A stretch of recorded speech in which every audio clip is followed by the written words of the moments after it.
Hello and welcome to Dingoes Ate My Podcast. I'm Paul. I'm Dave. And Justin. This episode, we're talking about the episode Go Fish, originally aired May 5th, 1998, attracting 5.1 million viewers. In this episode, we start off at the beach, where the Sunnydale High School swim team has managed to rack up a number of wins. Yay! Later on, Buffy arrives at school in a car with Cameron, a member of the school swim team. He makes persistent sexual advances that are unwelcome, so Buffy slams his head into the steering wheel. That and also breaks his wrist. And at the same time, the Principal Snyder notices. Darn it. Giles informs Buffy that the remains of another member of the school team, Dodd, which is not a real name, I don't care what you say, were found on the beach after the party. The Scooby Gang try to determine what killed him. Xander bumps into Cameron, who rubs his elite status as a member of the swim team in Xander's face and goes to the cafeteria for a snack. Xander hears him scream and, upon investigating, finds a ransacked cafeteria, Cameron's skin, and a humanoid sea creature. Ugh. In the library, Cordelia tries to sketch the creature that Xander saw. Buffy and Willow return, having been informed that Cameron and Dodd, again, not a real name, were the two best swimmers on the team. After them was Gage. Not Cage. Having little else to go on, Buffy shadows Gage as the next potential target. At the Bronze that night, Gage confronts Buffy about her following him. She tells him that he may be in danger. He does not believe her and leaves, only to be attacked by Angelus in the parking lot. Buffy fights off Angelus, noting that as she does, that Angelus was spitting out Gage's blood rather than drinking it. The following day, Buffy, Willow, and Cordelia sit in on swim practice. Discussing Angelus's behavior, they speculate that the swim team may be taking steroids that act as repellent to vampires, but is an attractant to sea creatures. Xander joins the swim team in an effort to get information from places that the girls will not have access to. And Xander gets quite the reaction coming out to the pool. Buffy hears Gage cry out in pain. She finds him transforming into one of the creatures and others in the locker room with him. Buffy and Giles tell Coach Marin that members of his team are not being killed by the creatures, but instead transforming into them. Meanwhile, Xander tries to find what drugs his team members are taking and how to get it. Very subtly, of course, because it's Xander. Yeah, exactly. Where are the steroids? Yeah, that's not very subtle. He finds out that the boys are, that's being pumped into the sauna steam that they're all using to relax after practice. Absorbing it. And that Xander is inhaling it as they speak. It is revealed that the nurse is a co-conspirator with Marin. They have been conducting experiments on the swim team with fish DNA in order to get a winning team. The nurse tries to put an end to the situation, but Marin forces her into an open grate that drops into the sewers, and the creatures attack and kill her.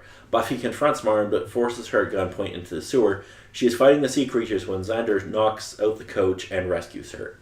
The coach revives but falls into the sewer. The creatures attack and kill him, then head off into the open ocean, never to be seen again. Those boys sure love their coach. Alright. So overall, what did you guys think of this episode? In my case, I kind of got caught up in the fact that, oh man, there's some sort of crazy sea monster that's got to get him, and then the reveal of, oh, they're transforming into them. Yeah. And then sort of a case of, oh, okay, Xander, goddammit, you idiot. And just cases of, oh, so sad what happened to the nurse. So I'm trying to think, like, how instantaneous that's supposedly happening, because I'm like, some people are probably further along in this process. It just doesn't happen instantly. Yeah. No, because he like they said, they've been dosing them for a while. Wow, would it be like a couple of months, probably. Most likely, yeah. Maybe. Yeah. So at least Xander would probably be the least furthest along in that process. Well, and they also say at the end, like, he has to get, like, plasma transmissions and whatnot. Because he has fish DNA in him now. Well, at least Angel wouldn't like him. I question Even though more. if it's because of the steroids or just that it tasted fishy to him. Oh, maybe. I don't think Angel likes fish blood all that much. Well, never mind. We'll We'll get to that. get on the other types of blood that Angel will drink later on. Or fish man. Sea creature. Ugh. Mm. Okay, so I mentioned earlier in the season that there was an episode when I was young that scarred me so much I didn't watch Buffy for like 4 years. It was this episode. I can understand that. I question though, is it because of the chest thing or the fact that when you find out how everything kind of happens, it's kind of... It's entirely because I can remember the scene so vividly. It's the scene where like Gage's hand is like coming off and like the monster's coming out. That was the moment I was like, okay, no, bye. It was a neat effect. No, I mean, for 98, it's a really good effect. I mean, No, that's sure. I mean, that sort of effect is like similar to Alien or something like that. Yeah. In a way. That's how I saw it. Yes. I was also 8 at the time. Yeah. For that sort of stuff, yeah. Basically. Not in my case, it's kind of the case of your body completely changing in that sort of sense. And the other particular things that I've seen that do that sort of transformation in different sort of senses and just having flashbacks to that kind of gave me the heebie-jeebies. Yeah, it's almost like this episode might be a metaphor about steroid abuse. Very subtle. Is it a metaphor if it's that on the nose? Some fishy drugs are taken. I don't really know about that. I could see it maybe from the mental sort of sense, but I never really got that. Like, kind of understood it was a drug that they were taking for sports enhancing sort of purposes, but There was the transforming into fish people, they need it for a monster sort of thing, but I can't really see There was that something that bothered metaphor. me earlier in the episode where Buffy was basically, at fault for dressing the way she does. Oh yeah, I'm springing like, up the school. really? Oh, yeah, where she, like, breaks dude's nose. Yeah. Yeah. It's her fault. Well, sure, it's her fault that she broke his nose. Whatever, not for dressing inappropriately.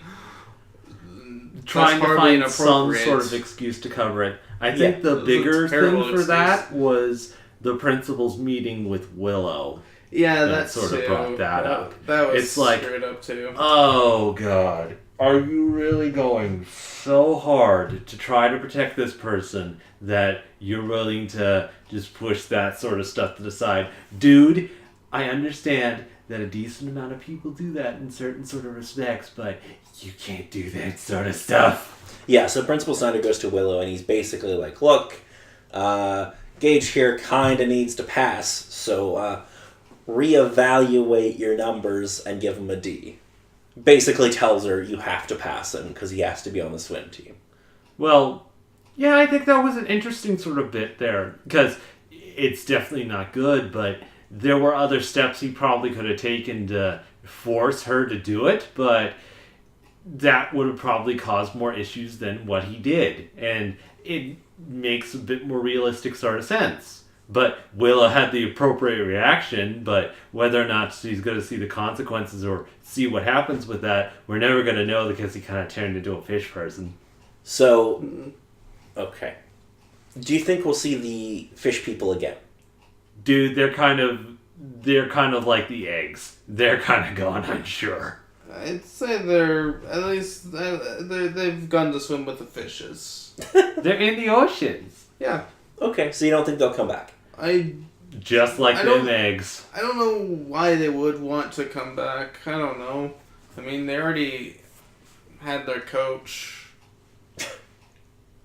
Okay. They don't really have any reason to go back, I don't think. So, I did mention that there was somebody in this episode who, at the time, wasn't very well known, but now would be a much bigger star. Do either of you have any guesses as to who it might be? Is it the one gentleman that you had issue with the hand business? Yes. I did vaguely recognize him, but wasn't completely sure who he was. Yes, the guy who plays Gage, his name is Wentworth Miller. Okay. I don't know who he plays.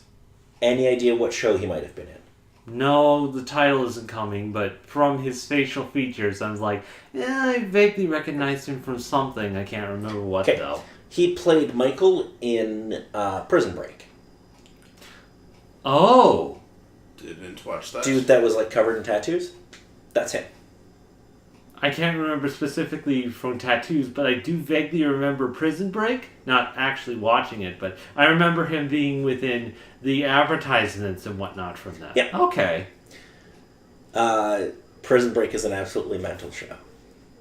Mental within the sense of you, or mental within the sense of you better safeguard your mind of stuff? So, at one point in Prison Break, Michael finds somebody's head in a box, and next season that character comes back alive, and they're like, no, it was a dummy head.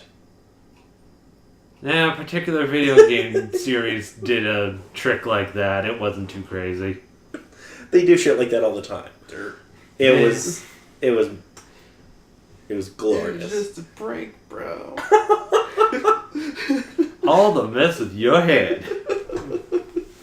Well, yeah, kind of. Anyway, moving on to international titles. In French, The Fishmen. Little on the nose, don't you think? In Brazilian Portuguese, Let's Go Fish. Let's go fish. This is Brazilian Portuguese, not Italian. It doesn't matter to me. It matches. In German, The Secret of the Fish Monsters. Oh, there's a secret now, giving you that little hint of, oh, the thing you see isn't how it is. Oh, man. And for music, we have obviously the original score, as well as the band Naked provided the song Man's Chinese, which plays during the beach party. Ah. And Nero's Rome provided If You'd Listen, which plays at the Bronze while Buffy is spying on Gage. Ah. Alrighty. So do either of you have any last minute thoughts? No, I think I did that joke enough, so I think we can go ahead with it. No, I don't want to do it anymore.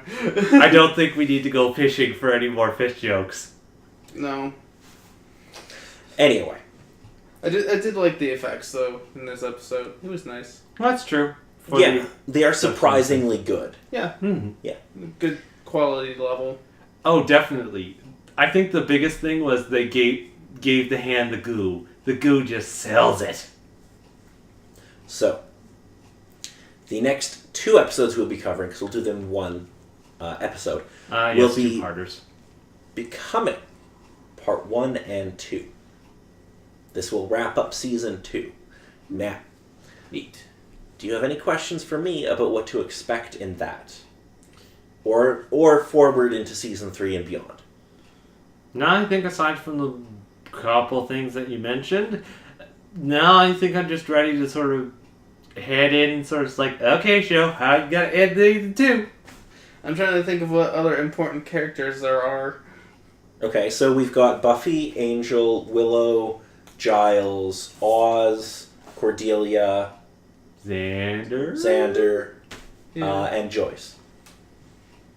Oh, and Spike and Drusilla.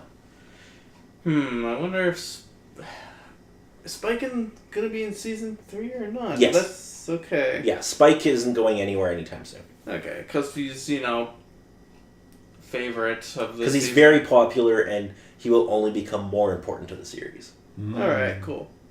And then eventually he'll become very important in Angel. I mean, it would kind of suck for him to finally get up on his feet, only to just get knocked out the next episode. Yeah, no, I mean, they spared him from death midway through this season because he was so popular. They're not going to kill him at the end of that season. Well, yeah, I mean, if they had a plot line lined up for Angel for this season, obviously they don't want to kill off Spike if they can use him again next season. Well, yeah, and they can do fun things with Spike in the coming years. Sure, that'd be interesting. And I suppose that's the same case with Drusilla. Maybe. Question if it's gonna be different with how things are, though. Find out. Guess we'll have to find out. So like I said, the next 2 episodes will be Becoming Part 1 and 2. It's going to be a good time. I You bet. say. And by a good time, I mean... I bet it won't. it's not going to be a happy time. We're gonna need some tissues. And or some therapy. No, I'll be fine. So overall, what did you guys give this episode as a rating? The Go Fish. Yes. Had filler, couple silly moments, but it's alright. 5. Justin? 6.5-ish. Wasn't great, but it was okay. Yeah, I like this is a 6. I know it's not a very good episode. It's just... I don't really get the idea, like, placing this episode where it is in the season. It literally makes no sense to me. This should have come right near the before... end. Like, it breaks up, like, it goes between I Only Have Eyes for You and Becoming. To Yeah, me, those two should flow into each other. Yeah, probably. That would, it would make more sense. If that that's way. going to be the case, I guess that could supposedly make sense, but I think it was kind of a case of, awesome, we gave some supposed plot, gave that love issue sort of thing from the last episode, it's perfect. What do we have left? Well, we have one more episode before we have the last 2 episodes This is of still the on season. fish creatures. So, the only thing, this episode was intended to happen earlier. Oh? But for whatever reason, it got delayed, which is why Angel's barely in it. It's fine. I think it was any kind of... vampire for the most part as well. I think it might have been a case of, okay, how was that crazy fish monster episode? Okay, we had these crazy costumes and whatnot. It works, but I don't know. It doesn't seem convincing enough. Like, well, there was this one guy that was working on this kind of goo texture sort of thing, and here's a prototype of it. Get that perfected. Angel worked a whole lot better in the other episode. Yeah, well, I mean, like, I Only Have Eyes for You is the episode that got him his spin-off. So... yeah, okay. Sure. No, with how he sort of acted when he was possessed, it actually worked out pretty good. Yes. And Yeah. we will have a little more information about Angel's spin-off when we talk next time. Okay, but those. Alrighty then. So, unless either of you have anything to add, that's going to be it for this week. Okay. I'm Paul. I'm Dave. And I'm Justin.